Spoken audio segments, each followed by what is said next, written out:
बिस्मिल्लाहिर्रहमानिर्रहीम। अच्छा जी, आज का टॉपिक है हमारा पावर एंड एनर्जी। उसमें हम इंस्टेंटेनियस पावर को देखते हैं। इंस्टेंटेनियस पावर किसी भी डिवाइस की पावर को निकालने के लिए हमारे पास जो तरीक़ाकार है वो है वी टी और आई टी। अच्छा, यानी पावर का फार्मूला होता है P is equal to V I. इसमें वी टी जो है वो हमारे पास उस वक्त के वोल्टेज हैं जब हम निकालना चाह रहे हैं, और आई टी उस वक्त का करंट है। तो ये किसी भी सर्किट डिवाइस के लिए वैलिड है। इंस्टेंटेनियस पावर जो आमतौर पे टाइम वेरिंग क्वांटिटी है, यानी वक्त बदलने के साथ साथ पावर बदलती है। पैसिव साइन कन्वेंशन को अगर देखें, आपको एक सर्किट दिखाते हैं, उसमें पैसिव साइन कन्वेंशन को डिस्कस किया गया। अच्छा, अब यहाँ पैसिव साइन कन्वेंशन में अगर हम देखें, करंट एंटर हो रहा है, तो एंटरिंग करंट, अगर करंट पॉजिटिव में एंटर हो रहा है तो इसका मतलब करंट का भी साइन पॉजिटिव है, वोल्टेज वैसे ही पॉजिटिव होते हैं, तो ये दोनों पॉजिटिव मिलके वी आई बन रहा है।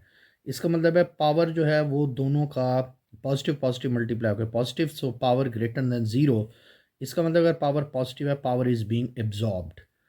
अच्छा, अगर यहाँ पे देखते हैं हमारे पास हो क्या रहा है, पावर पॉजिटिव से निकल रही है, तो इसका मतलब अगर पॉजिटिव से करंट जो है वो निकल रहा है, तो इसका मतलब है करंट का जो साइन है वो नेगेटिव है।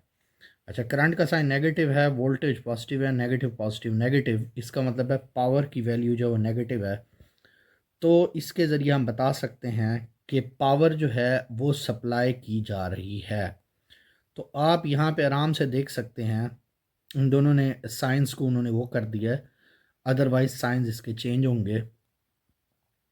कट शॉर्ट अगर हम देखते हैं, तो यहाँ से पावर हमारे पास सप्लाई हो रही है और ये पावर एब्जॉर्ब हो रही है, यानी दूसरे लफ्ज़ों में यहाँ से पावर जो है हम किसी को मुहैया कर रहे हैं, दे रहे हैं, और ये पावर जो है एब्जॉर्ब कर रही है या यूज़ कर रही है। अच्छा, सिमिलरली इससे रिलेटेड हम एक और देखते हैं, वो एनर्जी का टॉपिक है। एनर्जी या वर्क जो है वो इंटीग्रल होता है किसी भी इंस्टेंटेनियस पावर का। यानी सबसे पहले आपने इंस्टेंटेनियस पावर कैलकुलेट करनी है। इंस्टेंटेनियस पावर कैसे कैलकुलेट करनी है वो आपको पता है, वो हमारे पास P is equal to V I के ज़रिए इंस्टेंटेनियस पावर है। तो पैसिव साइन कन्वेंशन को देखते हुए इसको इंटीग्रेट कर देते हैं। जब भी आप एनर्जी कैलकुलेट करेंगे, टाइम डोमेन बतानी है, यानी टाइम किस टाइम से किस टाइम तक, तो इंस्टेंटेनियस पावर को इंटीग्रेट करेंगे टाइम की कंस्ट्रेंट के साथ। सो वी टी वोल्ट्स के अंदर होगा, आई टी एम्पेयर्स के अंदर होगा, और पावर के जो यूनिट्स हैं वो वाट हैं, लेकिन जो एनर्जी के यूनिट्स हैं वो हमारे पास जाउल की शक्ल में होगी। थर्ड वन हमारे पास आ जाती है एवरेज पावर। अच्छा, एवरेज पावर फाइंड करने के लिए वो कहते हैं पीरियोडिक वोल्टेज और करंट फंक्शंस, उनको अगर हम देखें तो इंस्टेंटेनियस पावर के फंक्शंस होते हैं। तो एवरेज पावर जो है वो बेसिकली टाइम वेरिंग फंक्शन है, यानी वक्त के साथ, इसका मतलब है कि वक्त के साथ जो है वो कोई भी चीज़, यानी टाइम पीरियड के साथ वक्त के साथ वेरी हो रही हो, एक या एक से ज़्यादा पीरियड में, उसे एवरेज पावर कहते हैं।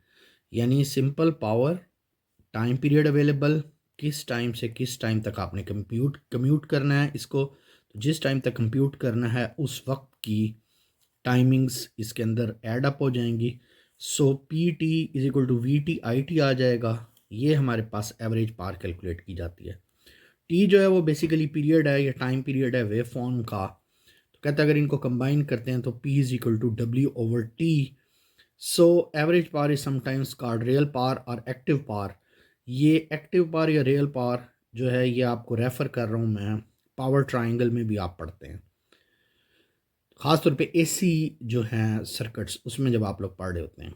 सो टर्म पावर जो है वो या पावर, वो यूजली इसका मतलब एवरेज पावर ही होता है। तो सो टोटल एवरेज पावर किसी भी सर्किट में इक्वल होती है टोटल एवरेज पावर सप्लाइड, यानी जितनी पावर सप्लाई की जा रही है, जितनी पावर एब्जॉर्ब हो रही है, they both are equal in any circuit. तो आज के लिए इतना ही। नेक्स्ट वीडियो में नेक्स्ट टॉपिक के साथ हाजिर होंगे। Thank you.